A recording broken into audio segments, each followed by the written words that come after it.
Let's dive into what you were doing before you found the business, and then let's lead into alumni, talk a little bit about what you guys are doing now and kind of dissect the story. I've either been a founder or an investor really my entire career. Very fortunate. But I started Alumni Ventures, a decade ago to really bring kind of smart, simple venture capital to retail investors. My idea was we could do better together in a community, pooling capital and connections than any of us could do on our own. You guys, it's sort of an interesting statement because you're not leading rounds. And I think a lot of our LPs and people in our network associate leading rounds with being active and helping the company and rolling up their sleeves. But really, you guys have done a really nice job, and I want to hear how you do this, of leveraging this huge network of 15,000 people. So if we make an investment in a company, we have a whole onboarding process with the leadership team of the portfolio company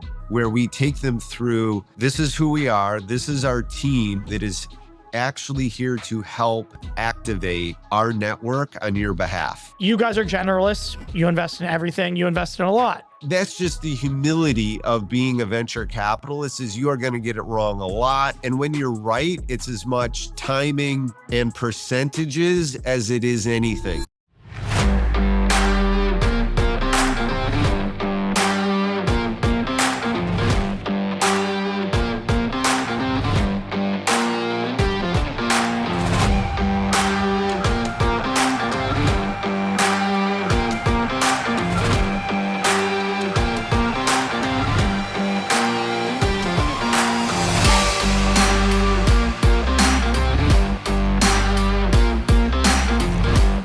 Ladies and gentlemen, I hope all is well and welcome to another episode of the Skin in the Game podcast. My name is Saxon Baum and I'm a partner at FLF. Super excited today. We have a very well-known guest here in the venture capital and I don't want to use the word, but crowdfunding world. Mike Collins, the founder and CEO of Alumni Ventures. Mike, how are you? Great. Thanks for inviting me, Saxon. Absolutely. And you said today you're in Chicago, but home is typically where for you? Yeah, our headquarters is in southern New Hampshire, just about an hour north of Boston. But we have offices in Boston, New York, Chicago, Palo Alto, and now we're just opening up in London and Tokyo this fall. Amazing. So you guys have been busy, to say the least, it sounds like. Yeah, it's been an interesting decade since I founded the business. That's amazing. Well, let's dive into what you were doing before you found the business, and then let's lead into alumni, talk a little bit about what you guys are doing now and kind of dissect the story from inception. And I can ask you some questions on the journey. Yeah, so the story really starts a long time ago where my first job was at a venture firm in Boston in 1986. And then my entire career really has been in the venture entrepreneurship world. I've either been a founder or an investor really my entire career. Very fortunate. But I started Alumni Ventures, a decade ago to really bring kind of smart, simple venture capital to retail investors. And that's really been exciting and fun and very rewarding. Love it. And, I think there's this misconception about Alumni Ventures that all of these chapters per se are based out of universities. That is not the case, correct? Yeah, no, we are a company. And so we have built communities really around alumni of a lot of schools. Now it's 25 or so. But these are individuals with their own money at play. And the basic idea, Saxon, was, I found whenever I was not in the business, it was really hard to get good deal flow. Yeah. Right? I mean, at the end of the day, venture investing is the quality of deals that you can access. Absolutely. Right? Yep. And so, my idea was we could do better together in a community, pooling capital and connections than any of us could do on our own. And so I started with my alma mater, Dartmouth, and it worked. And then we expanded it to, now we have communities at, around Dartmouth alums and Stanford, MIT, Harvard, a bunch of schools, but also expanded beyond schools now to people that have a common interest in seed investing or AI or strategic tech. So it's the common denominator is people really like venture capital. They want to get into the best possible deals. Some of them want to pick deals individually, one at a time, or some of them want to just, kind of check the box off and say, I just want to have a good diversified portfolio.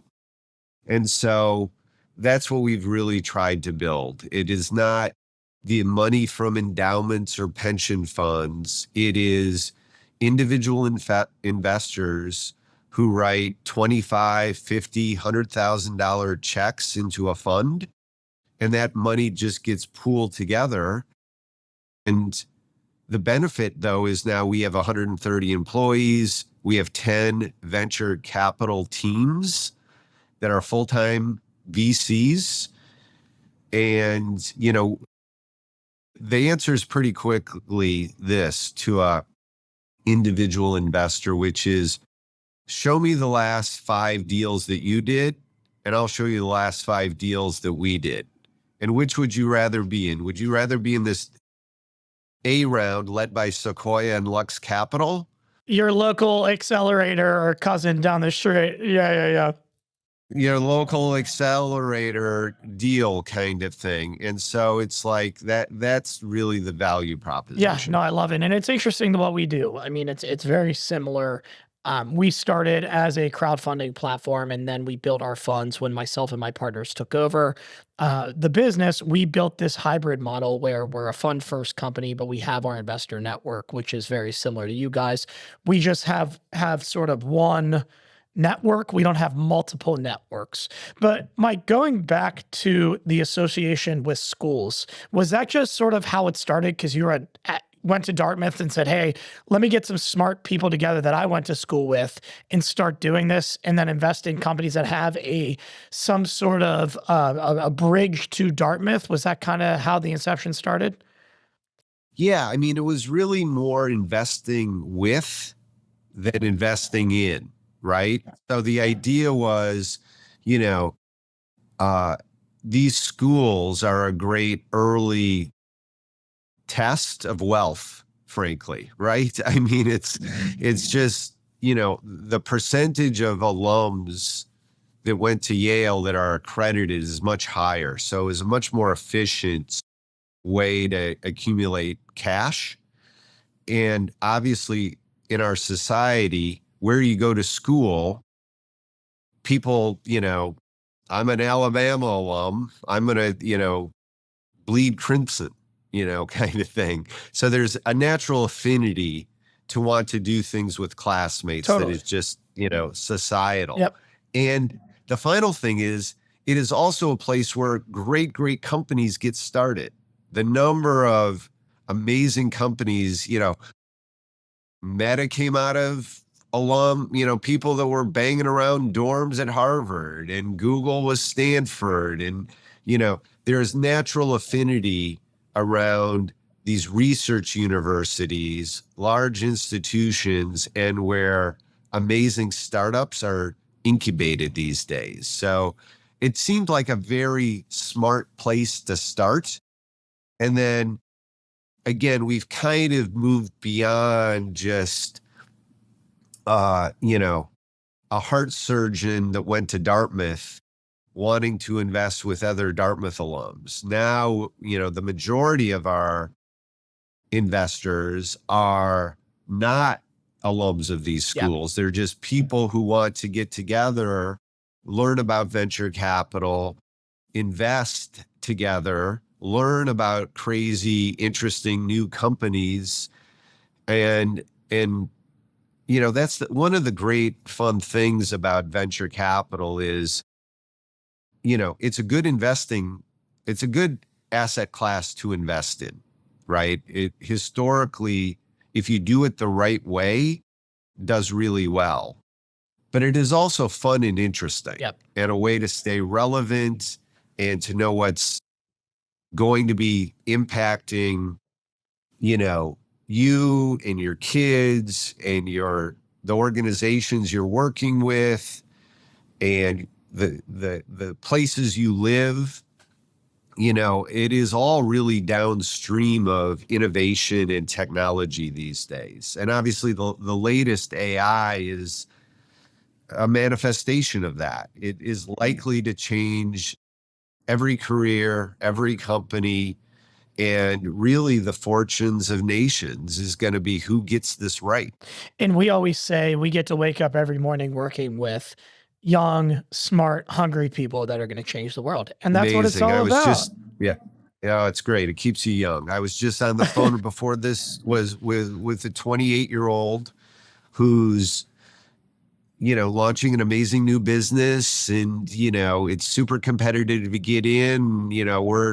We're selling to get our allocation, right? And so it's like, yeah, it's welcome to life. You're always selling, right? Kind of thing. So it's good. Totally. No, it's the famous Ken Griffin line. You're always selling. You're always selling. No matter what you're doing, you're selling. If you're working, you're selling. No, it's super exciting. Now give me get up to speed today. What's your guys' total AUM across how many funds? What's the profile of the firm these days? We raise and invest about $300 million a year. So we have kind of key numbers is we have an active community of about 500,000 people. We have over just about approaching 15,000 investors, clients, if you will, customers, and syndicate members. We have a portfolio of just about 1,300 companies.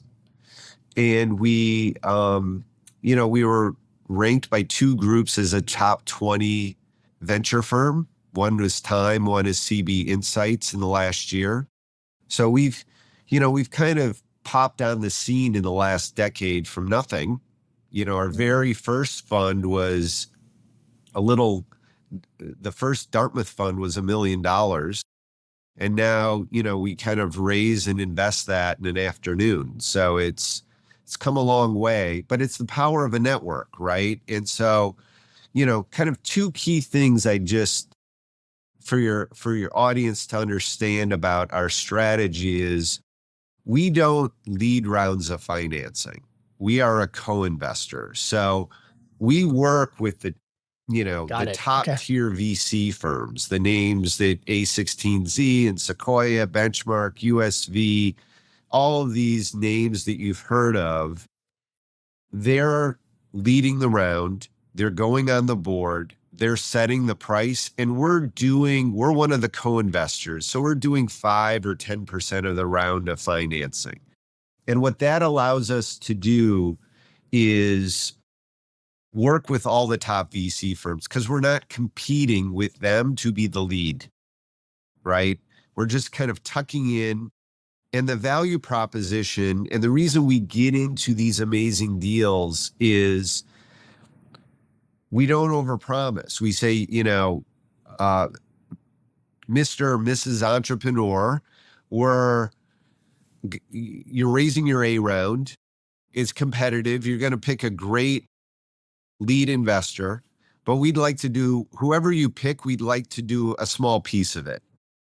And we can be helpful because we have the best networker in the world. And you as an entrepreneur might value somebody in our community. It might be one of our other portfolio companies. Say you're a nuclear energy startup, right? Well, look at our existing energy portfolio companies. Would you not want to be introduced to these people in your industry? Or you may want to have introductions to people within the government, or you might want, so Perhaps you're an Israeli cyber startup and you want to raise money in the United States. We work with all the guys. We can make an introduction for you. You want potential customers in Asia. We have an office in Asia now, and we can make introductions to potential customers there. That makes sense to an entrepreneur of like, it's not just capital, but it's connected capital. It's capital that could provide value far in excess of just the dollars that Alumni Ventures is bringing in. And even though we can be perceived as complicated, like, because we have all these different communities, if you're the entrepreneur, AV writes the check. Yeah, you're only dealing with one person. One of our 40 VCs is kind of your contact. And those 40 VCs, Mike, are those full-time employees at the firm? Full-time employees. All right, so let me ask you this. And that's why we're in, by the way, that's why we're in Palo Alto in New York. Because you got to have your boots on the ground. Boots on the ground in London, Tokyo, and in all the venture hubs. Got it. No, I love it. You guys, it's sort of an interesting statement because you're not leading rounds. And I think a lot of our LPs and people in our network associate leading rounds with being active and helping the company and rolling up their sleeves. But really, you guys have done a really nice job, and I want to hear how you do this, of leveraging this huge network of 15,000 people to activate them for your companies, but you're not taking that governance seat. You're not taking that board position. How do you activate that network? How have you been able to call it activate that network, and how have you been able to tag that network and really make sure that you're getting the most out of it?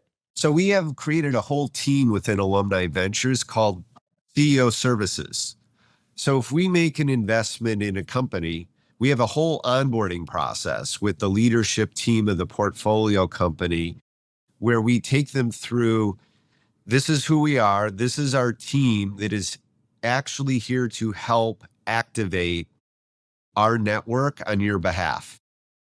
And so again, some of it is, that's how we create value for our portfolio company. So a portfolio company could say, great. And then 3 months later, they go, I need a new board member. And I would love a board member who has expertise in selling into professional sports franchises. Can you make some introductions for me? So our team, full-time team at Alumni Ventures, will take that on and activate our network, use AI, and get back to the company, because this is a live example. You get back a week later and say, here's 5 people in our community that you should talk to. Now, we're not going to be your sales department. We're not going to be your human resources department, but we're really going to be as helpful as we realistically can and really be. connect. I mean, you really connect people. And to your point, as you said earlier, you're setting the expectation early on. This isn't an over-promise and under-deliver situation. Hey, this is what we can do. We've got 15,000 people in our network. When the time is right and you need this type of person, let us know and we'll try to find that person for you. Absolutely. Is there any concern, Mike, around governance? Like, one big thing for us is we're always like making sure, hey, we've got to vote, or we want to make sure that we're not going to get pushed out, whatever it might be. How do you guys think about governance? So there's a couple of things here that I'll give you from the heart. One, having done this for a long, long time, I think boards and I've been both an entrepreneur and investor and on myriad boards and in all, can't say I see it all because every day there's something new that I've never seen before, but I've seen a lot. And I think one of the things that is most overrated in the world is the credit that VCs claim on the outcome of an entrepreneur's journey. Meaning, in sports, in baseball, there's like wins above replacement, right? So it's like, how good is your shortstop versus the next shortstop you could have put into that position? I think the same thing is true with venture capitalists on your board, right? There is like, well, if it wasn't me, you're telling me that Airbnb would not have made it on your, kind of thing. No, you made a good investment and you went along for a ride, and an amazing team built an amazing company. And you had probably a little bit of luck in that outcome. You had an enormous amount of luck and timing. And this is, again, while we're on the sports analogies, it's, if you're going to be in this business for 40 years, you want to have a slightly above average hit rate, but you are still going to fail an enormous amount of time. One of my good friends and section mates, David Cowan from Bessemer, famously wrote the Bessemer anti-portfolio, which is all of the amazing deals that they and the did Bessemer, not do. These are all the deals that we thought were just stupid at the time. That, here's this idiot trying to, create another search engine, or it's just like, that's just the humility of being a venture capitalist, is you are going to get it wrong a lot. And when you're right, it's as much timing and percentages as it is anything. So I just wanted to put it out there, which is, we put a lot of stock and appreciate the value of lead investors. Yep. But I think there is diminishing returns when you talk about the second and third person. So one of our strategies, to your point, is governance. This is why we put a lot of stock in who the lead investor is. So if the lead is, Jeff Crow from Norwest going on the board of the company, and Jeff is writing a $20 million check, we feel really good that there's going to be good governance here. Yeah, because your money's alongside that money. And we're doing the exact same terms as he is. So it's like, and we develop relationships with the founder and the entrepreneur. So we have that relationship. And frankly, sometimes there's a purity of being a little more removed and not falling in love with the company, or breathing the smoke and the valuation is getting out of control.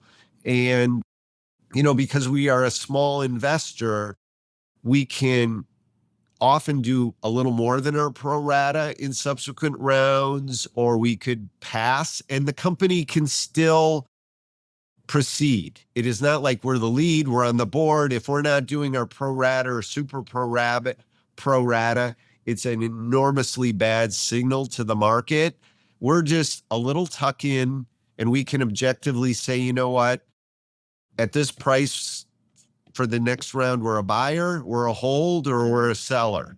And let me ask you this. Do you think that because you're not leading rounds, and this is nothing against alumni, you built an amazing firm, but do you think because you're not leading rounds, maybe you guys don't get the recognition that a Sequoia or an Andreessen would? I am very comfortable in that. That's where I was going with it. I mean, next. I grew up in the Midwest, and there are times where I'm, and I spent yesterday afternoon at Lambeau in 32 degrees. So it's like, go Pack, go. I'm vibing a little bit of like, put me in the successful anonymous quadrant. And again, it's like, the humility of saying, we were privileged to be able to invest very early in Aura. The company has built a great business. We have tried to be helpful, but I claim no credit for the success of that company. That I as an entrepreneur myself, I know the blood, sweat, and tears of building a business. And I have a board. I love my board. I appreciate my board. But there is the role of the entrepreneur and the team and the people that put their, 5 years of their life into all of the ups and downs of that. And if we're not there to ring the bell, I am still knowing that we did well by our investors. We did well by the customer. You know, You might we not be have there to a, ring the bell, but you're there to cash the check. we, So, and we, hey, we have a tradition at AV, and those of your listeners that know us and maybe one of our investors, a, we have a little bit of a quirky tradition, which is every time we have an exit and a distribution, we send the money in a yellow envelope, like a bright yellow canary envelope, like old school, right? And all of our, 15,000 investors know that when they go to the mailbox or they come home and the junk mail is sitting on the counter and they see a bright yellow canary envelope, they know there's money in there. And they and it's become an inside joke. I heard Friday from one of our, this kind of worked its way up to the chain through customer service, which is, I got home this Wednesday and I'm looking at the mail pile and there's a bright yellow envelope, you know, peeking out. And I turn it over and it's like, oh, it's from Ronald McDonald House or something. And it was so disappointing to me because I was like, oh, and, and you go like, you have clearly impacted my brain wiring that when I see that bright yellow canary envelope, and sometimes, a lot of times it's just like, hey, we've sent in the money, we're not going to send a ton of money through the mail, but it's an ACH thing that, we put X amount of money, got wired into your account today, but it still is hitting the dopamine receptors in the same way. I love it. All right, let's talk a little bit about what you're excited about in terms of technology.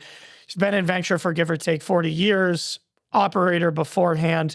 Talked a little bit about AI to start the conversation and this 28-year-old that's changing the world. Talked a little bit about nuclear. You guys are generalists. You invest in everything. You invest in a lot, write a lot of checks. What are you super excited about right now? What are you kind of driving your team to go deeper on in terms of maybe verticals and or industries right now? I mean, AI is a big deal, right? And so it is, again, because I have seen the introduction of the personal computer. Like I said, I started in 1986. So I've seen the internet, I've seen cloud, I've seen mobile, I've seen these big transformative things. This is another big one for sure. Maybe the biggest of all in my Why do lifetime. you We'll say see. that? Why the biggest of all? Like, what is giving you that feeling of like, this is bigger than the PC? Because it's dealing with human intelligence, Interesting. right? And human intelligence all of a sudden is a totally different vector of value creation. So you can start, instead of a tool to just incrementally improve personal productivity, it can totally in a dynamic way change what is possible. So we can see people starting to address a problem and they're able to achieve with AI a problem that wasn't able to be solved before. In order to address that problem, you can do it with an order of magnitude fewer people, less money, and faster. So what used to take $20 million and a team of 50, 3 years can be done with a team of 4 in 6 months and $2 million. Big deal. Big deal. Big Big deal. deal. And Big it's deal. not just thinking of like the horse race of Claude, Anthropic, Perplexity. It's like at the end of the day, this is about solving a problem, whether it's curing a disease, whether it's more efficient energy. I do think AI has got to be in the conversation, not just the specific technologies, but how the technologies can be applied to do different things. So, for example, some of the areas that I think are super interesting are healthcare. How is healthcare, because of AI, going to be changed? Drug discovery, patient experiences. empowering individuals to control their own health outcomes as opposed to a system that is frankly expensive and not that great. Education, our education Yep. system worldwide was developed 100 years ago. It is going to be better, more personalized, more cost effective because of AI. I would also tell you some other categories that had me very excited. Energy, okay? The world needs more electrons, not only for AI, but just historically, energy is a huge predictor of innovation and productivity and quality of life. We are seeing radical improvement in nuclear, traditional fusion, fission, geothermal, solar, carbon-based, all of the above. You don't have to pick favorites. You just want innovation. We just need more energy, full stop. So huge, huge investable area. Space, enormous payback going to happen over the next 10 or 20 years in space. Getting stuff up there, moving it around, using it for medical reasons, for communication reasons, for defense reasons, for material science reasons. And then there's transportation. So I could go on and on. Defense tech, it's everywhere. Yeah. Yeah, I mean, it seems like one of those times, right? Like it's a pivotal time where to be a founder or an investor, you have to be excited about what is happening every single day. And the opportunity set, to your point, it's infinite. I mean, it's literally almost infinite. I mean, when I started out, Saxon, in the business, there were areas that were ripe for innovation and disruption, but it was fairly narrow. Now it is really the entire economy. Almost every sector of the economy, we are seeing really exciting ideas. So when you have disruption and change, what a great time to be an entrepreneur. What a great time to be an investor.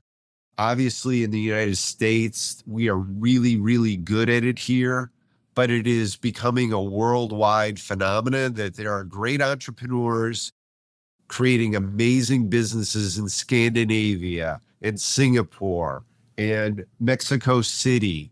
The Silicon Valley story is spreading, and I think it is good. And if one takes a step back and kind of turns down the day-to-day struggles that have always existed, I think there's really cause for optimism.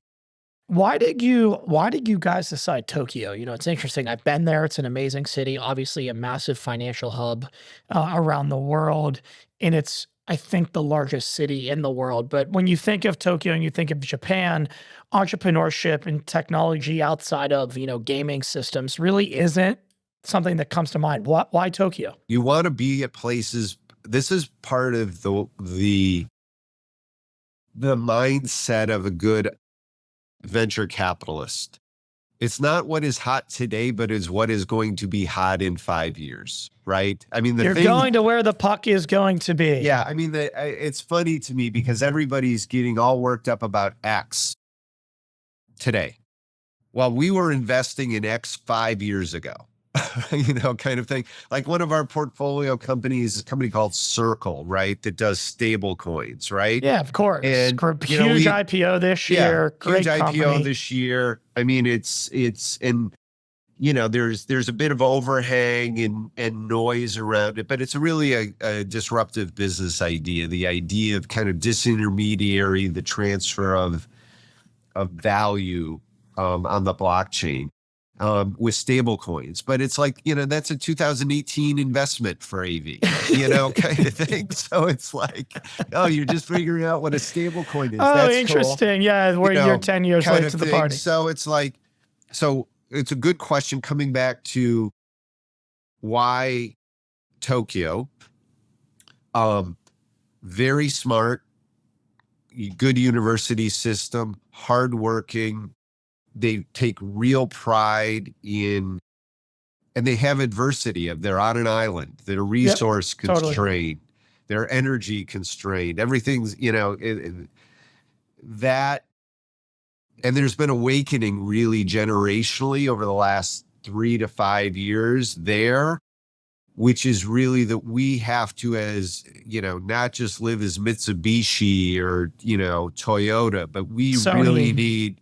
So we think they're going to be a hot story 5 years from now, and so it's also a launch pad into that whole region of the world. So you know our vision for AV in the next 10 years is probably 8 more offices. So it's just, this is our first office in that direction, and London is our first office in the other direction.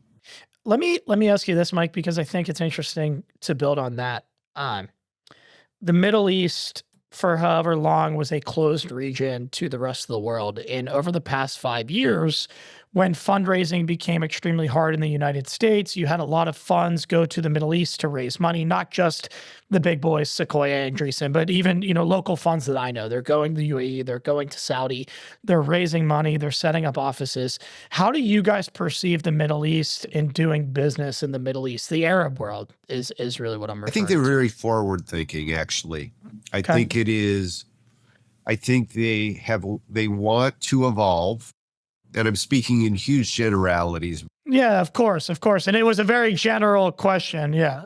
but it's like in general, it's like they've created enormous amount of capital and wealth because of petrodollars, right? But at some point that day ends, right? And what you really want is you really want to be investing in what is next. And so the whole idea of what is next is AI and data centers. And oh, by the way, data centers need energy, right? There's also, I think, a very strong interest in building infrastructure around innovation and entrepreneurship. You know, at the end of the day, people want a better life for themselves and their kids. And I think there's a broad recognition that capitalism is not perfect, but it is a pretty good system to achieve that. Yep.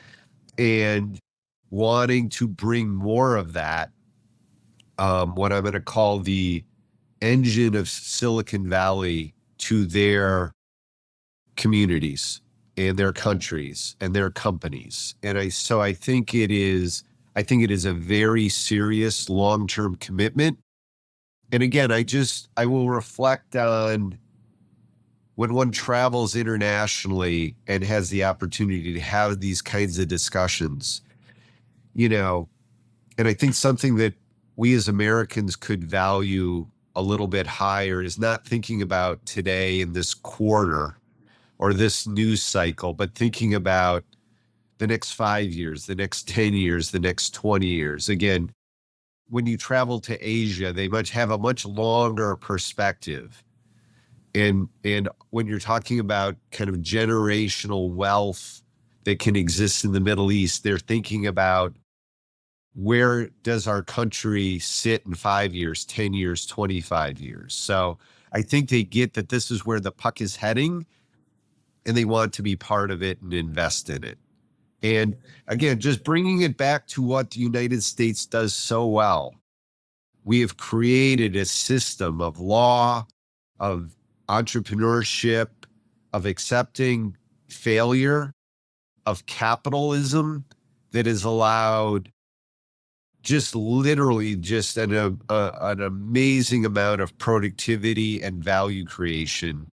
I mean, you can take an Uber from the San Francisco airport, and there's something like $15 trillion of market cap, right? Which is, and these companies didn't exist 40 years ago. Well, it's interesting. I mean, even to bring politics into this quickly, I had a conversation this weekend with somebody talking about the United States deficit and the debt. And, the next question or the next point made was, Well, there's several companies in the United States alone, like Nvidia, that's $5 trillion company that could wipe out the debt immediately. It's like, so is it really that big of a problem? I mean, I think it's like any business, you definitely want to be aware of your revenues and your expenses. Got to have the P&L, of course. You got to have a P&L. You also need to look at your balance sheet. So just looking at, Exactly.